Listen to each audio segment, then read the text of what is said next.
ক্ষমতার নয়, জনতার বাংলাদেশ দেখতে চায় তরুণ ভোটাররা। জয় পরাজয়ের নির্ধারক তারাই, বলছেন বিশ্লেষকরা। ভোটটা সাধারণত খুব আয়োজনের মধ্যে থাকলেও আমাদের কাছে খুব এক্সাইটমেন্টের একটা জিনিস। আমার একটা ভোট কিন্তু রাষ্ট্রের অনেক কিছু নীতি নির্ধারণের জায়গায় প্রভাব ফেলতে পারে। নারীদের জন্য একটা নিরাপদ বাংলাদেশের ইশতেহারগুলো যারা আমাদের কাছে ব্যক্ত করতে পেরেছে, আমরা মনে করি তরুণরা তাদেরকেই বেছে নেবে।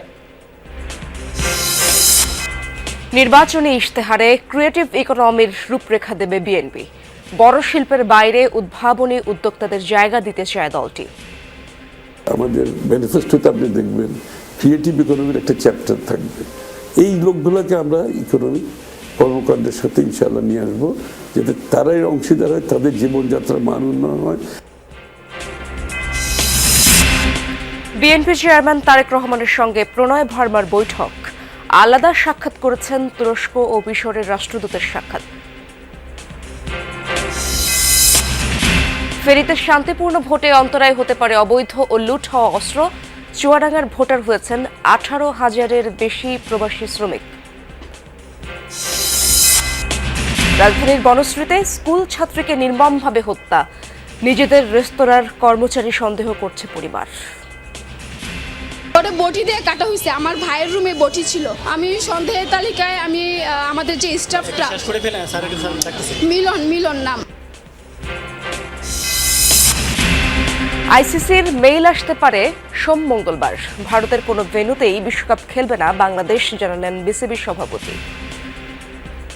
আজকে কালকে তো দুবাই বন্ধ, সো হয়তো সোম মঙ্গলবারের দিকে হয়তো গভর্নমেন্টের সাথে আমরা আলোচনা করে সিদ্ধান্ত নেব, এবং যেখানে আমরা দাঁড়িয়েছিলাম এখন সেখানেই আছি।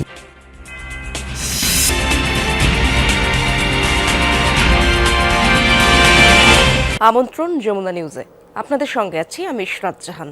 এতক্ষণ শিরোনামগুলো দেখছিলাম। রাষ্ট্র সংস্কার এবং বাংলাদেশ বিনির্মাণে আসন্ন নির্বাচনের নির্ধারক হবে তরুণরা।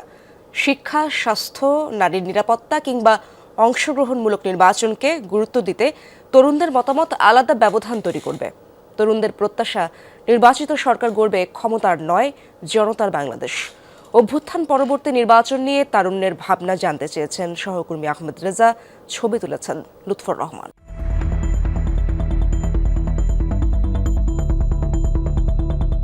2024-এ দেশের ইতিহাসে অবিস্মরণীয় গণঅভ্যুত্থানে পতন হয় ফ্যাসিবাদী শাসন ব্যবস্থার। প্রবল পরাক্রমশালী শাসকের পতন হয় তরুণদের জুথবদ্ধ আন্দোলনে। এরপর থেকেই দেশের রাজনীতিতে আরও গুরুত্বপূর্ণ হয়ে ওঠে বাংলাদেশের তরুণরা।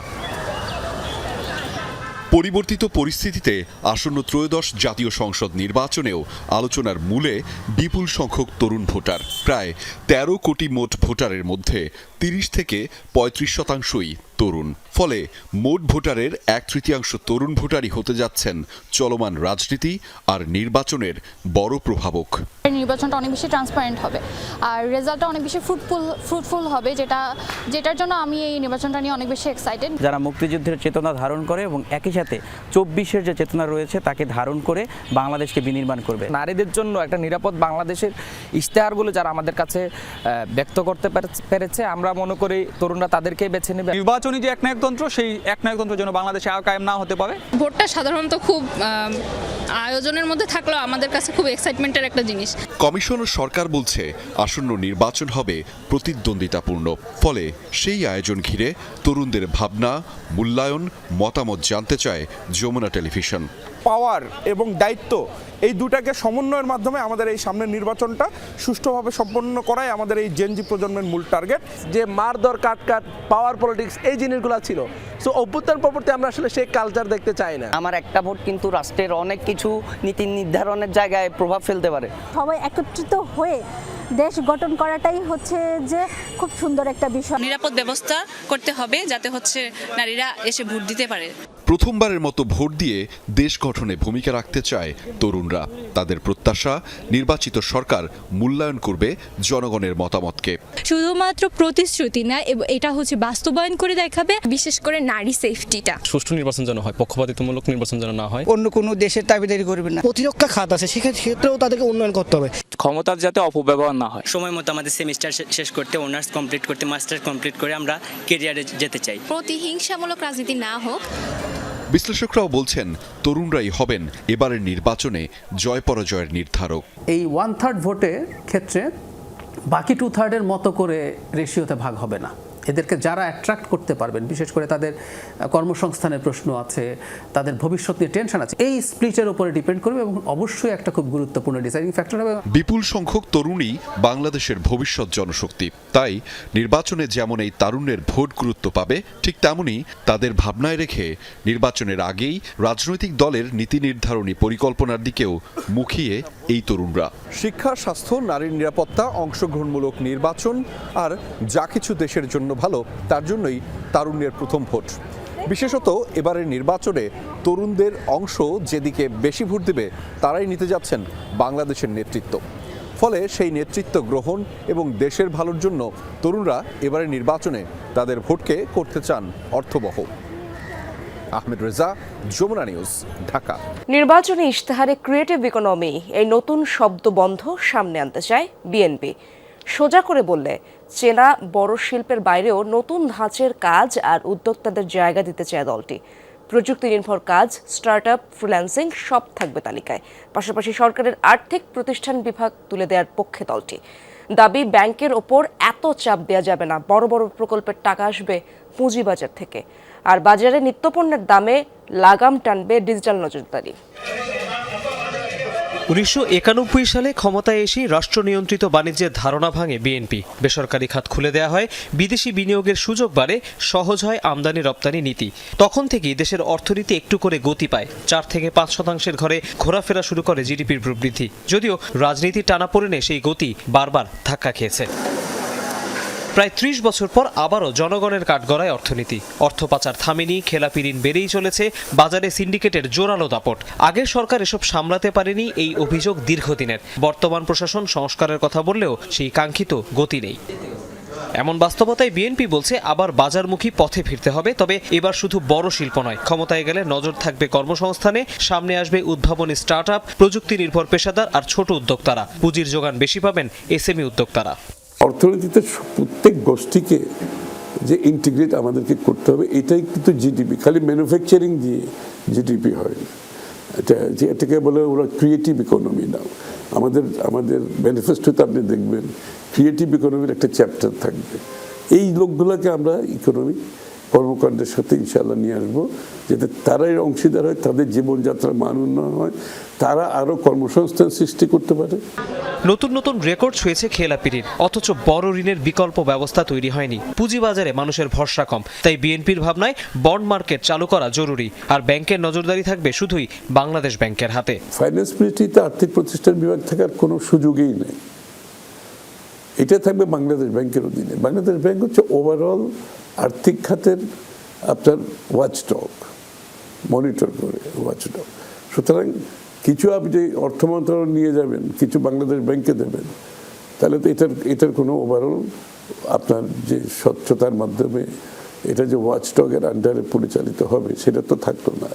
প্রশ্ন ছিল বাজারে সিন্ডিকেট কিভাবে ভাঙবে। বিএনপির এই সিনিয়র নেতার জবাব, প্রযুক্তি এখানে আসল চাবিকাঠি। কৃষক থেকে ক্রেতা, পুরো সাপ্লাই চেইনে অপ্রয়োজনীয় দালাল কমাবে ডিজিটাল সেবা। যাতে একটা ফার্মার সরাসরি মার্কেটিং করতে পারে, এগুলো আজকাল টেকনোলজিতে আপনার বিভিন্নভাবে এগুলো চলে আসছে। ফার্মারদের হাতেও এগুলো আছে এখন আজকাল।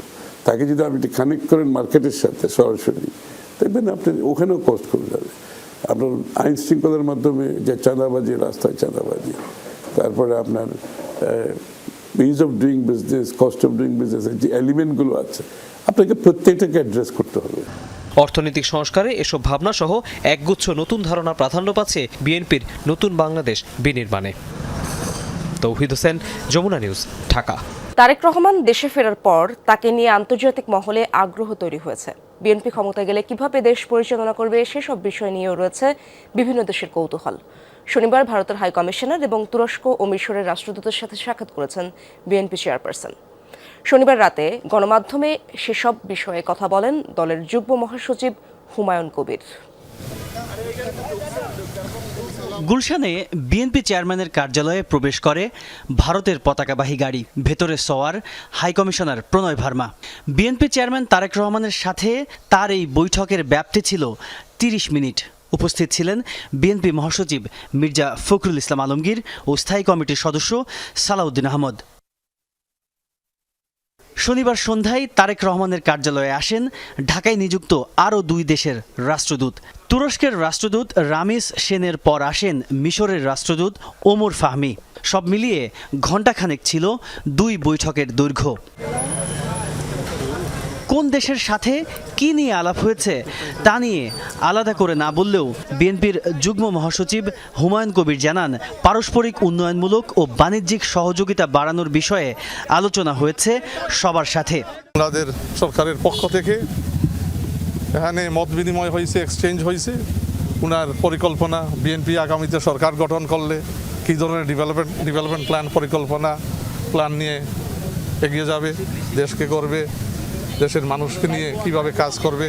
যদিও আগ্রহের কেন্দ্রে থাকা ভারতের বিষয়ে আলাদা করে কোনো কথা বলেননি হুমায়ুন কবির। ভারতের প্রধানমন্ত্রী, মাননীয় প্রধানমন্ত্রী নরেন্দ্র মোদী সাহেব চিঠির মাধ্যমেই যখন উনি কন্ডোলেন্স মেসেজ জানান চেয়ারম্যান সাহেবকে, ওই লেটারেই বলছেন যে তারেক রহমান সাহেবের নেতৃত্বে নয়া দিগন্ত এবং নয়া new phase of relations they are willing to reset. এদিন দুপুরে বিএনপি চেয়ারম্যান তারেক রহমানের সঙ্গে বৈঠক করে ইউরোপীয় ইউনিয়নের নির্বাচনী পর্যবেক্ষক দল। তাজনুর ইসলাম, যমুনা নিউজ, ঢাকা। গণমাধ্যমে আলোচনা সমালোচনা হবে, তবে তা যেন হয় দেশের কল্যাণে। সরকার, সরকারি বেসরকারি সংস্থা সহ সবারই থাকতে হবে জবাবদিহিতা। সেই সাথে চালু রাখতে হবে গণতান্ত্রিক প্রক্রিয়া। সম্পাদক ও গণমাধ্যম ব্যক্তিত্বদের সঙ্গে মতবিনিময়কালে এই কথা বলেন বিএনপির চেয়ারম্যান তারেক রহমান। তিনি বলেন, 5 অগস্টে প্রতিহিংসা প্রতিশোধের রাজনীতির ফলাফল সবাই দেখেছে। তাই নিজেদের মধ্যে মতপার্থক্য থাকবে, কিন্তু সেটা যেন মতবিরোধের পর্যায়ে না যায়। গঠনতন্ত্র অনুযায়ী গত রাতেই বিএনপির চেয়ারম্যানের দায়িত্ব গ্রহণ করেছেন তারেক রহমান। এরপরই প্রথম আয়োজনে গণমাধ্যমের সম্পাদক ও সিনিয়র সাংবাদিকদের সাথে শুভেচ্ছা বিনিময়। রাজধানীর বনানীর একটি হোটেলে আয়োজনের শুরুতেই সাংবাদিকদের সাথে কুশল বিনিময় করেন বিএনপির চেয়ারম্যান। আয়োজনের শুরুতেই বিএনপির মহাসচিব তার স্বাগত বক্তব্যে বলেন, তারেক রহমান দেশে ফেরায় গণতান্ত্রিক বাংলাদেশ গড়ে তোলার আকাঙ্ক্ষা তৈরি হয়েছে। গোটা জাতি আজকে অনেক বেশি আশান্বিত হয়েছে এই জন্যেই যে এবার একটা সুযোগ সৃষ্টি হবে, সত্যিকার অর্থেই একটা উদারপন্থী গণতান্ত্রিক একটা ব্যবস্থা আমরা এখানে সৃষ্টি করতে পারবো। এরপর কথা বলেন গণমাধ্যমের সম্পাদকরা। তাদের কথাই উঠে আসে ফ্যাসিবাদী আমলে সংবাদ মাধ্যমের উপর নিপীড়ন ও নির্যাতনের চিত্র। যে জেল জীবন যে কত খারাপ, এটা আপনারা যারা জেলে যাননি তারা বুঝবেন না। এখানে দুজন আছেন, তারা বুঝবেন। আমি ওনার রুমেই ছিলাম, কিন্তু ফ্যাসিবাদ আমলে প্রায় আপনার 70 জন সাংবাদিক হত্যা করেছে হাসিনা। 70 জন। জুলাই রেভলিউশনের সময় নিহত হয়েছে প্রায় 6 জন সাংবাদিক। এখন যারা মিডিয়ার নতুন বন্ধুরা আপনাকে যেটা বলছে সেটাই আপনি শুনছেন এবং সেটাই আপনি মনে করছেন এটাই বাংলাদেশের 17 বছরের ইতিহাস। বাংলাদেশের 17 বছরের ইতিহাস এটা না। এ সময় বক্তারা তুলে ধরেন গণমাধ্যমের স্বাধীনতা ও আসন্ন নির্বাচন ঘিরে নানামুখী সংকটের কথা। যে উগ্রবাদ আমাদেরকে গ্রাস করার চেষ্টা করছে, সেই উগ্রবাদ থেকে দেশকে মুক্ত করতে হলে তারেক রহমান ছাড়া এই মুহূর্তে আর কোনো বিকল্প নেই। 5ই আগস্টের আগ পর্যন্ত বিভিন্ন রেজিম যেভাবে সরকার চালিয়েছে বা সংবাদপত্রগুলো যেভাবে ব্যবহার করেছে, সেইটা দিন শেষ হয়ে গেছে। আমরা কিন্তু আন্ডারগ্রাউন্ড ওয়াটার উত্তোলন করতে করতে আমরা করেছি, এগ্রিকালচারে অনেক উন্নতি হয়েছে, কিন্তু গ্রাউন্ড ওয়াটার কিন্তু এখন প্রায় 80-90 ইয়ার্ড নিচে চলে গেছে। এ সময় নতুন বাংলাদেশ আর 5 আগস্ট পূর্ববর্তী সময়ে ফেরার সুযোগ নেই উল্লেখ করে বিএনপির চেয়ারম্যান তারেক রহমান বলেন, মতানৈক্য থাকলেও মতবিরোধে না গিয়ে আলোচনার মাধ্যমে সমাধান করতে হবে। প্রতিশোধ, প্রতিহিংসা একটি মানুষ, একটি দল বা যেভাবে আমরা বিবেচনা করি তার পরিণতি কি হতে পারে আমরা দেখেছি 5ই আগস্ট। আমাদের মধ্যে মত পার্থক্য থাকবে, মত পার্থক্যের মধ্যে রেখে আলোচনার মাধ্যমে সেটি অনেক সমস্যার সমাধান হয়তো আমরা বের করে আনতে সক্ষম হব, কিন্তু কোনোভাবেই সেটি যাতে মত বিভেদের পর্যায়ে চলে না যায়। যে কোনো মূল্যে দেশকে গণতান্ত্রিক ধারায় রাখার গুরুত্ব তুলে ধরেন তারেক রহমান। সেই সাথে জোর দেন জবাবদিহিতা নিশ্চিতের উপর। নিজের ও দলের পরিকল্পনার কিছু অংশ তুলে ধরেন বিএনপির চেয়ারম্যান। আমি বলেছিলাম আই হ্যাভ এ প্ল্যান। সেই প্ল্যানের মধ্যে একটি অংশ হচ্ছে বাংলাদেশের যে হাফ পপুলেশন নারী তাদেরকে ঘিরে, এবং সেটি হচ্ছে ফ্যামিলিকার গৃহিণী বা একজন হাউস ওয়াইফ, যে তাকে আমরা একটা সাপোর্ট দেওয়ার চেষ্টা করবো। সেটা টাকার হিসাবে হতে পারে অথবা এসেনশিয়াল ফুড আইটেমের হিসাবে হতে পারে। জনগণের ভোটে বিএনপি নির্বাচিত হলে দেশ পুনর্গঠনে গণমাধ্যম কর্মীরা দায়িত্বশীল ভূমিকা পালন করবে বলে প্রত্যাশা করেন বিএনপির চেয়ারম্যান তারেক রহমান। ফয়সাল মাহমুদ, যমুনা নিউজ, ঢাকা। জুলাই আন্দোলনে ফেনীতে ছাত্র জনতাকে দমাতে অত্যাধুনিক অস্ত্র ব্যবহার করেছিল আওয়ামী লীগের নেতাকর্মীরা। বুলেট কেড়ে নেয় 11টি তরতাজা প্রাণ। 17 মাস পেরোলেও সেসব অস্ত্র ধরা ছোঁয়ার বাইরে। পাওয়া যায়নি থানা থেকে লুট হওয়া পুলিশের 7টি অস্ত্র। রাজনৈতিক নেতারা বলছেন, দ্রুত উদ্ধার করা না গেলে আসন্ন নির্বাচনে হুমকি হয়ে দাঁড়াবে এসব অবৈধ এবং লুটকৃত অস্ত্র। 2024 ছাত্র জনতার আন্দোলনের সেই উত্তাল সময়। আন্দোলন দমাতে এভাবেই অস্ত্র হাতে চড়াও হয় তৎকালীন ক্ষমতাসীন দল আওয়ামী লীগ এবং অঙ্গ সংগঠনের নেতাকর্মীরা। অত্যাধুনিক এসব অস্ত্রের প্রাণঘাতী বুলেট ফেনীতে কেড়ে নেয় 11টি প্রাণ। 5 আগস্ট 2024 স্বৈরাচার পতনের দিন থানায় হামলা চালায় দুর্বৃত্তরা। লুট করে নিয়ে যায় 33টি অস্ত্র। এরপর একে একে পেরিয়েছে 17 মাস। আন্দোলনে ব্যবহৃত একটি অস্ত্র বাদে বাকিগুলো উদ্ধার করতে পারেনি আইনশৃঙ্খলা বাহিনী। থানা থেকে লুট হওয়া 5টি পিস্তল ও 2টি শটগান এখনও বেহাত। রাজনৈতিক নেতারা শঙ্কা করছেন, আগামী জাতীয় নির্বাচনে এসব অস্ত্র ভোটের শান্তিপূর্ণ পরিবেশের জন্য হুমকি হয়ে দাঁড়াবে। বড় বড় সেনাবাহিনী ব্রিগেডগুলোতে যেগুলো থাকে ওই জাতীয় হ্যান্ড ক্যারি অস্ত্রগুলো ব্যবহার হয়েছে, এখানে হয়েছে। তো এটা ন্যূনতম কোনো অস্ত্র উদ্ধার এখন পর্যন্ত হয় না। তো এগুলো তো একটা অবৈধ অস্ত্র যতক্ষণ পর্যন্ত মাঠে আছে ততক্ষণ পর্যন্ত একটা থ্রেট থেকে যায় নির্বাচনের জন্য, জনজীবনের জন্য, সন্ত্রাস নৈরাজ্যের জন্য। এই অস্ত্রগুলো তো আজকে 1 বছর হয়ে গেছে, আমরা কোনো অস্ত্র উদ্ধার হতে এখনো দেখি নাই। এই অস্ত্র কারো না কারো হাতে তো আছে, এবং আগামী জাতীয় নির্বাচনে বা আগামী যে কোনো স্থানীয় নির্বাচনে এই অস্ত্রগুলো যে ব্যবহার হবে না এমন কোনো নিশ্চয়তা নেই। নির্বাচনে একটা আমেজ তৈরি হয়েছে, এই নির্বাচনের জন্য বড় একটা এফেক্ট হবে, কারণ এই অস্ত্রগুলো বিভিন্ন রাজনৈতিক মহলের নেতাদের কাছে এখন পর্যন্ত আছে বলে আমরা শুনতে পাচ্ছি। কেন এখন পর্যন্ত অস্ত্রগুলো উদ্ধার করা যায়নি, এই প্রশ্ন জুলাই আন্দোলনে শহীদ শাহী ও সবুজের বাবার। হতাশা ব্যক্ত করেছেন জুলাই যোদ্ধারাও। 1 বছর হয়ে গেছে, এখনো ওই অস্ত্রগুলো কেন উদ্ধার হইল না?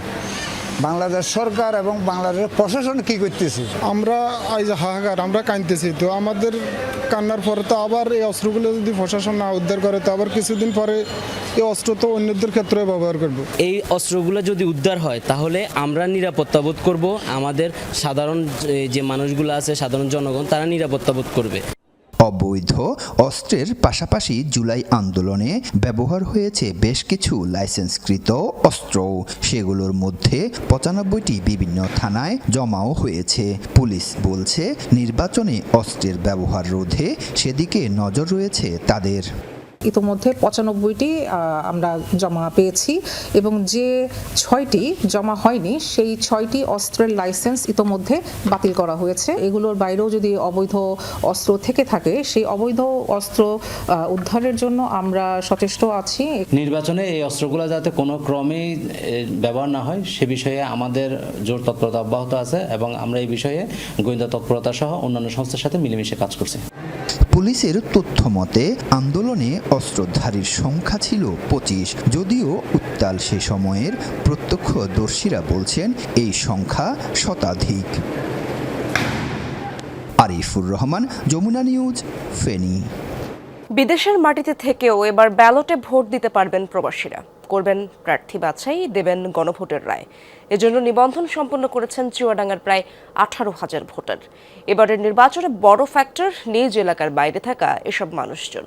প্রথমবার এমন সুযোগে উচ্ছ্বসিত প্রবাসীরা। সংসদ প্রতিনিধি নির্বাচনেও করছেন হিসেব নিকেশ। নির্বাচন সংশ্লিষ্টরা বলছেন, ভোট কেন্দ্রের মতোই পোস্টাল ব্যালটের ভোটও হবে শতভাগ স্বচ্ছ। দেশে কিংবা জেলার বাইরে এতদিনে যাদের সুযোগ হয়নি ভোটাধিকার প্রয়োগের, তাদের হাতে এবার ব্যালটের রায় নির্ধারণের হিসাব। এরই মধ্যে প্রবাস থেকে এবং নিজ এলাকার বাইরে অবস্থান করা প্রায় 18,000 চুয়াডাঙ্গার ভোটার নিবন্ধন প্রক্রিয়া সম্পন্ন করেছেন। প্রবাসী ভোটারদের জন্য চালু হওয়া পোস্টাল ব্যালট ব্যবস্থার মাধ্যমে ডাকযোগে নিজেদের ভোটাধিকার প্রয়োগ করতে পারবেন তারা। হাজারো মাইল দূরে থেকেও দেশের ভোটে অংশ নিতে পেরে উচ্ছ্বসিত প্রবাসীরা। দেশের সার্বিক উন্নয়নে যোগ্য প্রার্থী বাছাইয়ের হিসাব নিকাশও করছেন রেমিটেন্স যোদ্ধারা। আজ 32 বছর এই প্রবাস জীবনে কখনো এই ধরনের সুযোগ পাইনি, তবে এবার এই সুযোগ যে ব্যক্তি আমাদের করে দিয়েছে তার জন্য দোয়া করে এবং অনুভূতি অত্যন্ত ভালো লাগছে। প্রবাসী যারা আছে তাদের জন্য, তাদের দিকে দৃষ্টি রেখে খেয়াল রেখে এরকম যোগ্য, সৎ, নিষ্ঠাবান নেতা আমরা আশা করি। খাদ্য, বস্ত্র, শিক্ষা, চিকিৎসা, বাসস্থান এগুলো বাস্তবায়ন করার জন্য একজন নিরপেক্ষ, সৎ, যোগ্য প্রার্থী আমরা নির্বাচন করব। তবে এ প্রক্রিয়ায় ভোটারদের উৎসাহিত করার দায়বদ্ধতা শুধু সরকারের নয়, বরং প্রার্থীদেরও। এবারের নির্বাচনের পোস্টাল পদ্ধতি যতটুকু গ্রহণযোগ্য হবে তার প্রভাব পড়বে পরবর্তী নির্বাচনগুলোতে। প্রবাসী যারা আছে তারা আসলে এখন পর্যন্ত ওইভাবে পরিষ্কার না তারা কিভাবে ভোট দিবে। অন্যান্য উন্নত বা উন্নয়নশীল দেশেও কিন্তু পোস্টাল ব্যালটের একটা প্রচলন দেখা যায়। এটা যেহেতু প্রথমবার বাংলাদেশ সরকার এটা চালু করলো, আমরা ভবিষ্যতে দেখব এই ভোটের পরে আসলে এটার ইম্প্যাক্ট কেমন পড়ে। নতুন যেহেতু আসছে, আর সেই হিসাবে কিছুটা কম বেশি এলেও হতে পারে, ভুলভ্রান্তি থাকলেও থাকতে হবে। তবে আমি আশা রাখি যে শতভাগ নিশ্চিত থাকবে, গোপনীয়তাও থাকবে। নির্বাচন সংশ্লিষ্টরা বলছেন, এ ব্যবস্থায় প্রবাসীদের সঙ্গে রাষ্ট্রের সম্পর্ক আরও শক্তিশালী হবে। নিরাপত্তা ও স্বচ্ছতার দিক থেকে প্রশ্ন তোলার সুযোগ নেই। প্রতীক বরাদ্দের পর থেকে শুরু করে নির্বাচনের দিন পর্যন্ত যত পোস্টাল ব্যালট আসলো সেই সবগুলো বাক্সকে সামনে আনা হবে এবং সকল প্রার্থীর এজেন্ট, গণমাধ্যম কর্মী এবং সকল দপ্তরের উপস্থিতি, প্রার্থীদের প্রতিনিধি, ইচ্ছা করলে প্রার্থীরাও থাকতে পারবেন, তাদের উপস্থিতি তখন সেগুলো সাধারণ কেন্দ্রের মতো ভোট গণনা হবে। তবে সীমাবদ্ধতাও কম নয়। ঠিক সময়ে ব্যালট পৌঁছানো, ডাক বিভাগের নির্ভরযোগ্যতা এবং ভোটের গোপনীয়তা, এই সবকটি বিষয় বড় চ্যালেঞ্জের মুখে পড়বে বলে মনে করেন নির্বাচন বিশেষজ্ঞরা। জিসান আহমেদ, যমুনা নিউজ, চুয়াডাঙ্গা। পাবনা 1 ও 2 আসনের নির্বাচন স্থগিত করে প্রজ্ঞাপন দিয়েছে ইসি। এদিকে আপিল নিষ্পত্তি শুনানির প্রথম দিন স্বতন্ত্র প্রার্থী তাসনিম জারা এবং জামায়াতের হামিদুর রহমান আজাদ সহ 52 জন প্রার্থীরা ফিরে পেয়েছেন। একরামুজ্জামান সহ বাতিল হয়েছে 15 জনের আবেদন। 3টি আপিল স্থগিত রাখা হয়েছে। পরবর্তী নির্দেশ না দেওয়া পর্যন্ত আগামী 12 ফেব্রুয়ারি পাবনা 1 ও পাবনা 2 আসনের নির্বাচন স্থগিত রাখার সিদ্ধান্ত নিয়েছে ইসি। গত 6 জানুয়ারি একটি চিঠিও ইস্যু করে নির্বাচন পরিচালনা 2 অধিশাখা। শুক্রবার এ সংবাদ প্রচারিত হলে তথ্য অধিদপ্তর ও ইসির জনসংযোগ বিভাগ দাবি করে প্রচারিত সংবাদটি সঠিক নয়। এ বিষয়ে ইসি সচিবকে জিজ্ঞেস করা হলে তিনি বলেন, তথ্যগত অসম্পূর্ণতার কারণে বিভ্রান্তি তৈরি হয়েছিল। এখানে একটু তথ্যগত অসম্পূর্ণতা ছিল, সেজন্য আপনারা যে চিঠিটা পেয়েছেন সেটাই আর কি বহাল। আপাতত এরপরে কার্যক্রমকে স্থগিত রাখা হয়েছে। পাবনা 1 আর 2 এর পরে রেট্রোস্পেক্টিভ এফেক্ট করা যায়, অন ডেট করা যায়, প্রসপেক্টিভ ডেটে করা যায়। এটা আপনার সিদ্ধান্তটা হয়েছিল, যেটা মুখে বলা হয়েছিল সেটা লিখিতভাবে দেওয়া হয়েছে। এদিকে আপিল নিষ্পত্তি কার্যক্রমের প্রথম দিন ছিল শনিবার। প্রতিদিন 70টি আপিল নিষ্পত্তির সিদ্ধান্ত নিয়েছে কমিশন। আপিল শুনানি শেষে ঢাকা 9 আসনের স্বতন্ত্র প্রার্থী তাসনিম জারা, কক্সবাজার 2 আসনে জামাতের প্রার্থী হামিদুর রহমান আজাদ সহ 52 জনের মনোনয়নপত্র বৈধ ঘোষণা করেছে ইসি। স্বতন্ত্র প্রার্থী হিসেবে নির্বাচনে যে মার্কা সেটার জন্য আবেদন করতে পারবো আমরা। সেই প্রক্রিয়ায় আমাদের পছন্দ ফুটবল মার্কা, আমরা সেটা নিয়ে আবেদন করব। কক্সবাজার 2 আসনের জামাত মনোনীত প্রার্থী এমপি প্রার্থী জনাব HM হামিদুর রহমান আজাদ সাহেবের আপিলটি আজকে মঞ্জুর করা হয়েছে। আমার আপিল আবেদনটি মঞ্জুর করেছেন এবং স্বতন্ত্র প্রার্থিতা অবৈধ ঘোষণা করেছেন। 1% ভোটারের মধ্যে 9টি ভোটার যাচাই বাছাই অন্তে সঠিক পেয়েছেন, একটি ভোটার সঠিক পান নাই মর্মে আমার মনোনয়নটি বাতিল করা হয়েছিল। জাতীয় পার্টির বেশ কিছু প্রার্থীর মনোনয়ন বৈধ হয় আজ, আবার স্বতন্ত্র প্রার্থীদের বেশ কিছু আপিল জায়গা করে নেয় নামঞ্জুরের খাতায়। সারাদিনে এখন পর্যন্ত 12টি আপিল জাতীয় পার্টির প্রার্থীরা করেছিলেন। এই 12টি আপিল আমরা শুনানি করেছি। 10 জনের মনোনয়ন আপিলে বৈধ হয়েছে, ওনারা কন্টেস্ট করতে পারবেন। 2 জন ব্যারিস্টার মোহাম্মদ মঞ্জুম আলী, ওনার আপিলটি খারিজ হয়েছে, আর মোহাম্মদ ফারুক ঢাকা 2, ওনারও আপিলটি খারিজ হয়েছে। পরে প্রথম দিনের আপিল শুনানির চূড়ান্ত হিসাব জানান ইসির সিনিয়র সচিব আক্তার আহমেদ। মঞ্জুর করা হয়েছে 52টি, রিজেক্ট করা হয়েছে 15টি, আর পেন্ডিং রাখা হয়েছে 3টি। এর আগে নির্বাচনী প্রশিক্ষণ ইনস্টিটিউটে পোস্টাল ব্যালট গণনা সংক্রান্ত একটি মক ট্রায়াল অনুষ্ঠিত হয়। তানভীর মৌসুম, যমুনা নিউজ, ঢাকা। রাজধানীর বনশ্রীতে এক স্কুল ছাত্রীর গলা কাটা মরদেহ উদ্ধার করেছে পুলিশ।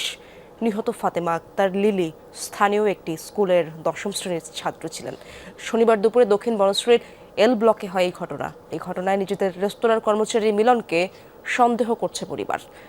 ঘটনা তদন্ত করে বিস্তারিত জানা যাবে বলে জানিয়েছে পুলিশ। সিসিটিভি ফুটেজে দেখা যায় দুপুরের দিকে বড়বোন ও রেস্তোরাঁ কর্মচারী মিলন একসঙ্গে বাসা থেকে বের হন। এ সময় দুজন দুই দিকে চলে যায়। পরে বাসার পাশের একটি গলিতে কিছুক্ষণ অপেক্ষা করে আবারও বাসার ভেতরে প্রবেশ করে মিলন। প্রায় 20 মিনিট পর বাসা থেকে বের হয়ে সন্দেহজনকভাবে দ্রুত এলাকা ত্যাগ করে। নিহতের বড় বোন জানান, কদিন আগে মা বাবা সহ পরিবারের অন্য সদস্যরা ঢাকার বাইরে বেড়াতে যান। ছোট বোনকে বাসায় রেখে ব্যক্তিগত কাজে বাইরে গিয়েছিলেন বড় বোন। ফিরে এসে বাসার মধ্যে ছোট বোন লিলিকে রক্তাক্ত অবস্থায় দেখতে পান। 999-এ ফোন করে ঘটনা জানালে পুলিশ লিলির গলা কাটা মরদেহ উদ্ধার করে। নিহতের বোন জানান, এল ব্লকের প্রীতম ভিলার উল্টো পাশের তার বাবা সজীব মিয়ার খাবার হোটেল রয়েছে। সেখানকার এক কর্মচারী প্রতিদিন দুপুরে খাবার খেতে বাসায় যেতেন। সেই কর্মচারী মিলনই এই ঘটনা ঘটাতে পারে বলে ধারণা তার। ওর গলায় রশি পেঁচানো ছিল, রশি পেঁচে হয়তোবা এটা অজ্ঞান অবস্থায় ছিল বা কিছু একটা ছিল, ব্লাড ছিল না। ওরে ওই বেসিংয়ের ভিতরে ঢুকা বিটকেসে যেও একটা লাশ রাখা হয় কাচু বাচু করে, তখন রান্নাঘরে ওই কিচেনের নিচে ওইভাবে রাখার পরে তারপরে ওরে বটি দিয়ে কাটা হয়েছে। আমার ভাইয়ের রুমে বটি ছিল। আমি সন্দেহের তালিকায় আমি আমাদের যে স্টাফটা মিলন নাম, ও 1-1.5 মাসের মতো আমাদের এখানে ডিউটি করতেছে আমাদের রেস্টুরেন্টে।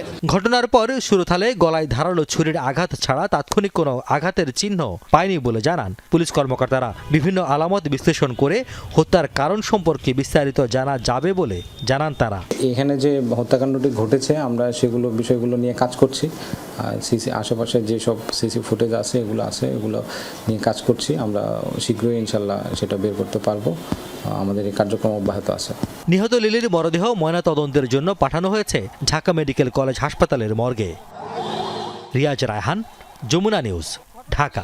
নারায়ণগঞ্জের বন্দরে একটি সিমেন্ট কারখানায় বয়লার বিস্ফোরণের ঘটনায় দগ্ধ হয়েছেন 8 শ্রমিক। শনিবার সন্ধ্যায় উপজেলার কদম রসুল এলাকায় একটি সিমেন্ট কারখানায় দুর্ঘটনাটি ঘটে। বন্দর থানার ভারপ্রাপ্ত কর্মকর্তা জানান, সন্ধ্যা 5:45টার দিকে কারখানার বয়লার কক্ষে বিস্ফোরণ ঘটে। বিস্ফোরণের তীব্রতায় কারখানা ভবনের কয়েকটি কক্ষের কাচের দেয়াল ভেঙে যায়। এ সময় বয়লার কক্ষে কর্মরত 8 জন শ্রমিক দগ্ধ হন। তাদের ঢাকা মেডিকেলে নেওয়া হলে চিকিৎসকরা জাতীয় বার্ন ইনস্টিটিউটে পাঠায়। সেখানে 5 শ্রমিক চিকিৎসাধীন রয়েছেন। চিকিৎসকরা জানান, তাদের মধ্যে 3 জনের শ্বাসনালী পুড়ে গেছে, তবে সবাই আশঙ্কামুক্ত।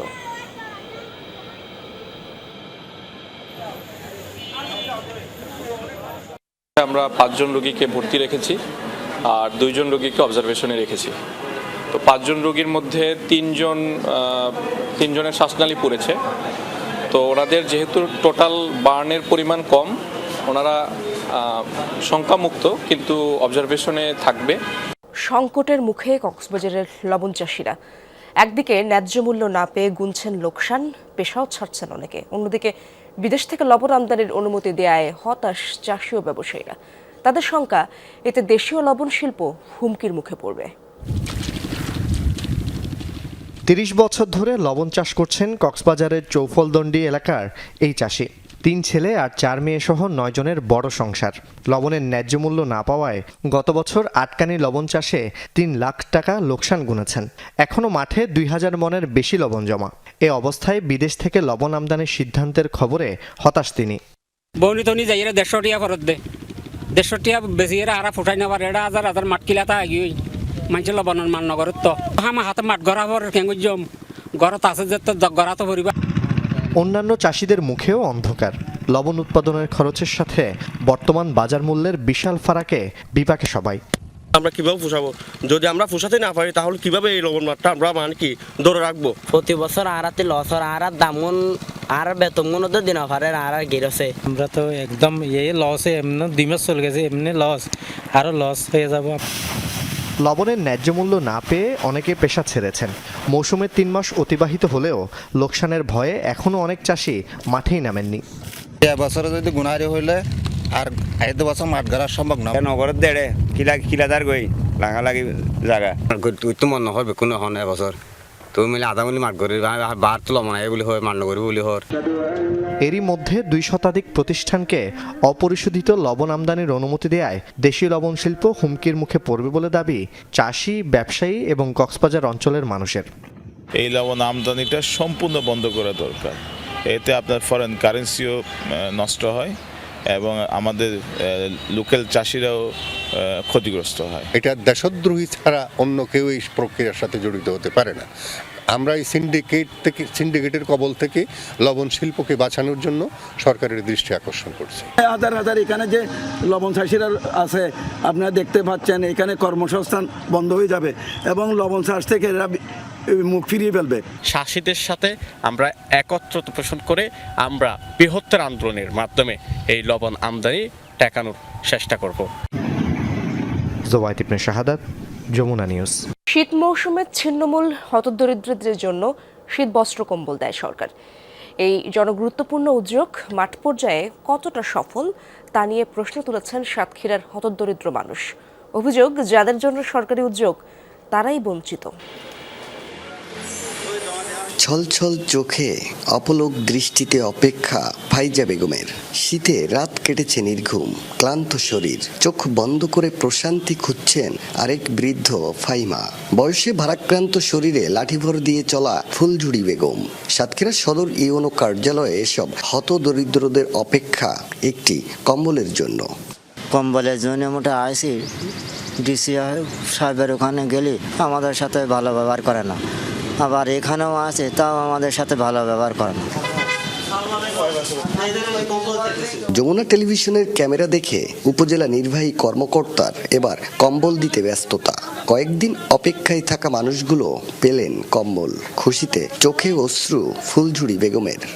3 দিন আসি, আজকে 4 দিনের মতো আজকে পেলাম। সব বিধি ছিল, আল্লাহর রিজিকি মাফাইল, আলহামদুলিল্লাহ। এতিমখানা ইউনিয়ন পরিষদ, স্বেচ্ছাসেবী সংগঠন সহ বিভিন্ন মাধ্যমে বিতরণ হয়েছে 2250টি কম্বল। বিতরণে সতর্কতা অবলম্বন করা হয়েছে, করা হবে যাচাই, বলছেন নির্বাহী কর্মকর্তা। এনআইডিটা ভেরিফাই করে নিই এবং তার তথ্যগুলো আমরা ইউনিয়ন চেয়ারম্যান, মেম্বার এবং তাদের সাথে যে প্রশাসনিক কর্মকর্তারা আছে তাদের মাধ্যমে আমরা চেষ্টা করি যে সর্বোচ্চ অ্যাকচুয়ালি গরিব লোকটা যেন পায়। বাস্তবতা দেখতে চাই আমরা। সরকারি শিশু পরিবার 39 এতিমের আবাসস্থল। সরকারি কম্বল এবার পৌঁছায়নি এখানে।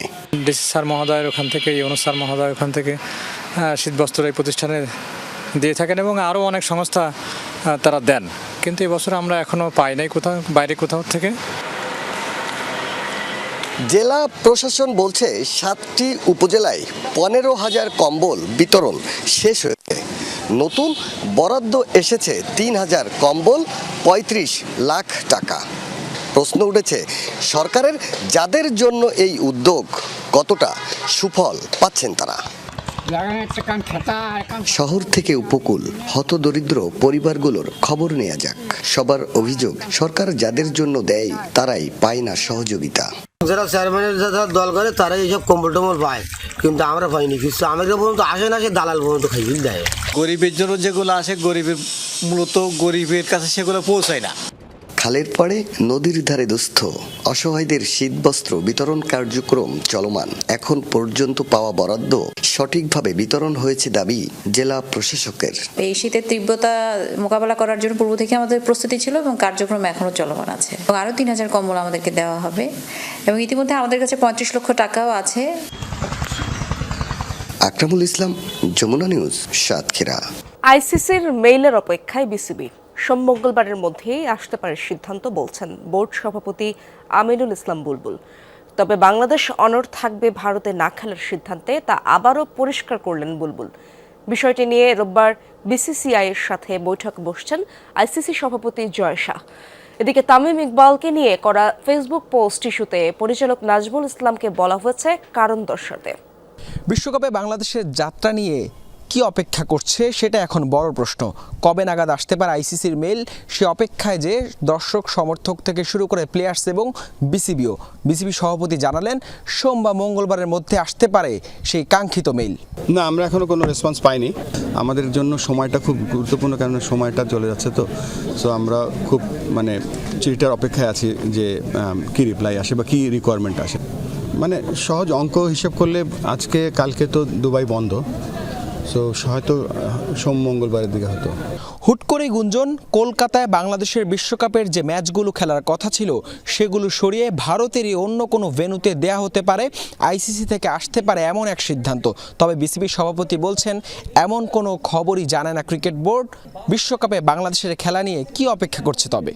ভারতের অন্য ভেন্যু তো ভারতই, সো ভেন্যু বলে তো কোনো কথা নেই। তবে আমাদের যেহেতু আপনারা জানেন যে আমরা এই বিশ্বকাপের ব্যাপারে একক সিদ্ধান্ত নিচ্ছি না, আমরা গভর্নমেন্টের সাথে আমরা আলোচনা করে সিদ্ধান্ত নেব এবং যেখানে আমরা দাঁড়িয়েছিলাম এখন সেখানেই আছি। সাবেক অধিনায়ক তামিম ইকবালকে নিয়ে ফেসবুক পোস্টে বিসিবি পরিচালক নাজমুল ইসলামের কটূক্তির জের ধরে সরগরম দেশের ক্রিকেট পাড়া। সেই ইস্যুতে কারণ দর্শানোর নোটিশ চেয়েছেন আমিনুল ইসলাম বুলবুল।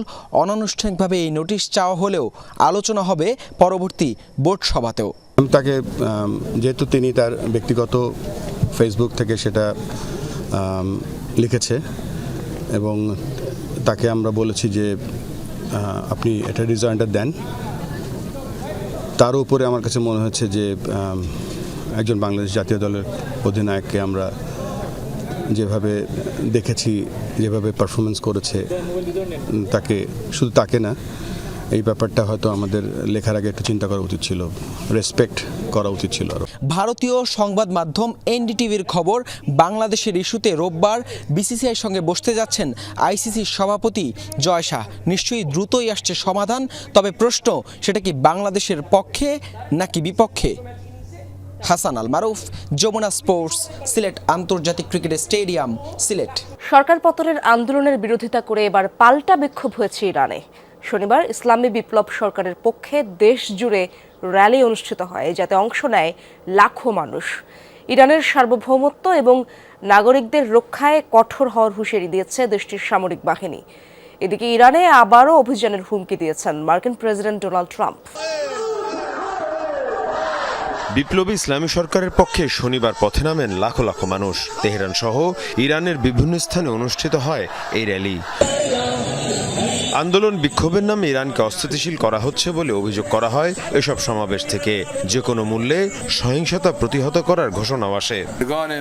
এদিকে চলমান পরিস্থিতি নিয়ে ব্রিফ করে ইরানের সামরিক বাহিনী।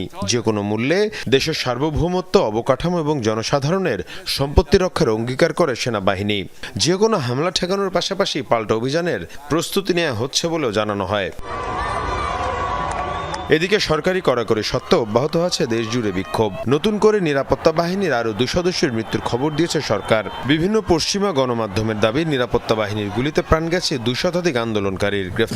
সরকার সমস্যা সমাধানের জন্য বিভিন্ন শ্রেণীর মানুষের সাথে যোগাযোগের চেষ্টা করছে। যুক্তরাষ্ট্র ও ইসরায়েল উভয়ই আনুষ্ঠানিকভাবে জানিয়েছে যে এই দাঙ্গায় তাদের হস্তক্ষেপ ও ভূমিকা রয়েছে। তারা শান্তিপূর্ণ বিক্ষোভকে দাঙ্গায় পরিণত করেছে। প্রতিদিনই ইরানের অভ্যন্তরীণ অস্থিরতায় হস্তক্ষেপের হুঁশিয়ারি দিচ্ছেন মার্কিন প্রেসিডেন্ট ট্রাম্প। আবারও ইরানে হামলার ইঙ্গিত দেন তিনি। আমরা পরিস্থিতি খুব সাবধানে পর্যবেক্ষণ করছি। যদি তারা অতীতের মতো মানুষ হত্যা শুরু করে, তাহলে আমরা এর সাথে জড়াবো, তাদের শিক্ষা দেব। এদিকে সরকারের বিরুদ্ধে দমনপীড়ন চালানোর অভিযোগ তুলে নিন্দা জানিয়েছে জাতিসংঘ। ইন্টারনেট ব্ল্যাকআউট এবং স্থানীয় গণমাধ্যমে বিক্ষোভকারীদের সন্ত্রাসী আখ্যা দেয় উদ্বেগ প্রকাশ করে সংস্থাটি। মীর মুশফিকা হাসান, যমুনা নিউজ। আবারও আলোচনায় বিদেশে নির্বাসিত ইরানের যুবরাজ রেজা পাহলাভি। দেশটিতে চলমান সরকার বিরোধী বিক্ষোভের শুরু থেকেই উস্কানি দিয়ে আসছেন ক্রাউন প্রিন্স। ইসলামী প্রজাতন্ত্রের বিরুদ্ধে চলমান বিক্ষোভের পক্ষে একের পর এক বার্তা দিয়ে যাচ্ছেন। ট্রাম্প প্রশাসনের শীর্ষ কর্মকর্তাদের সাথে রয়েছে তার যোগাযোগ। পাশাপাশি ইসরায়েলি প্রধানমন্ত্রী নেতানিয়াহুর সাথেও রেজা পাহলাভির সম্পৃক্ততা মিলেছে। শিয়া মুসলিম হওয়ার পরও জেরুজালেমে দেখা যায় ইহুদিদের মতো করেই প্রার্থনা করতে। ঘনিষ্ঠতা রয়েছে ইসরায়েলের প্রধানমন্ত্রী বেনিয়ামিন নেতানিয়াহুর সাথে। তিনি যুক্তরাষ্ট্রে নির্বাসিত ইরানের যুবরাজ রেজা পাহলাভি। সরকার বিরোধী বিক্ষোভে যখন জ্বলছে ইরান, তখন আবারও আলোচনায় এই ইরানি যুবরাজ। বিক্ষোভ শুরুর পর থেকেই ইরানের ইসলামী বিপ্লবী সরকারের পতনের প্রতি সমর্থন জানিয়ে বিভিন্ন বার্তা দিয়ে আসছেন। রাজপথে অনড় অবস্থান নিয়ে শহরের কেন্দ্র দখল করতে বিক্ষোভকারীদের নির্দেশ পাঠিয়েছেন ভিডিও বার্তায়।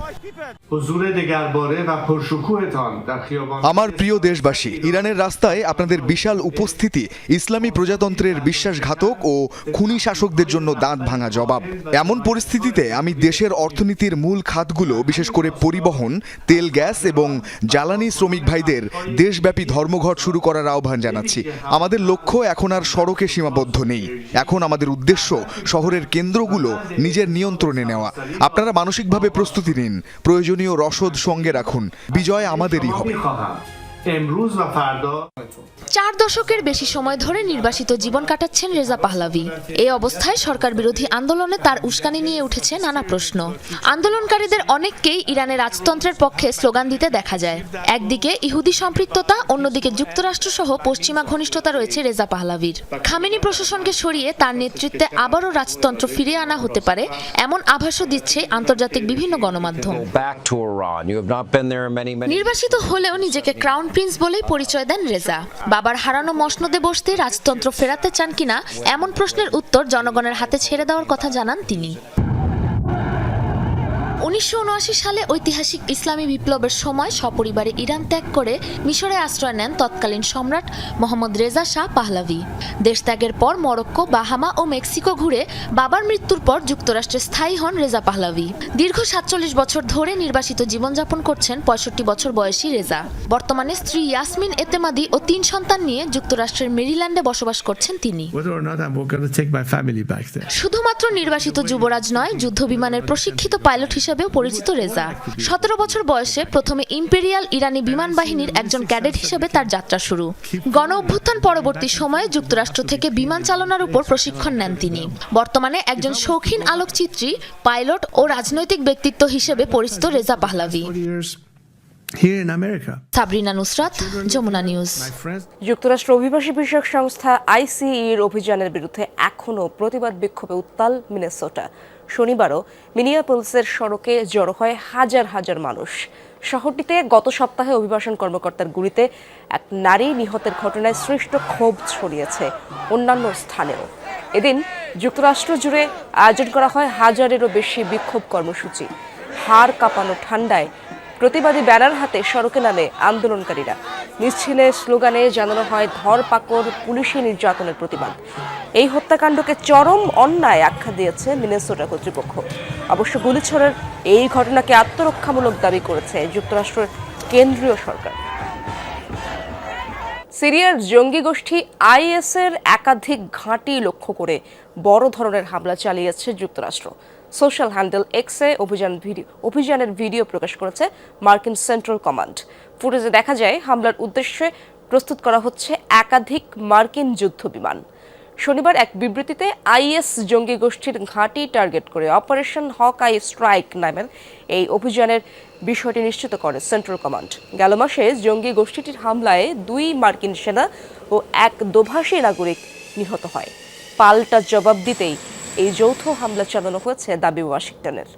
মার্কিন নেতৃত্বাধীন জোটের সাথে অভিযানে অংশ নেয় সিরিয়ার নিরাপত্তা বাহিনীর সদস্যরাও। এখনও মেলেনি হতাহতের কোনো খবর, মন্তব্য করেনি পেন্টাগনও। দর্শক, এই ছিল যমুনা নিউজের আপডেটগুলো। এতক্ষণ সঙ্গে ছিলেন, সবাইকে ধন্যবাদ।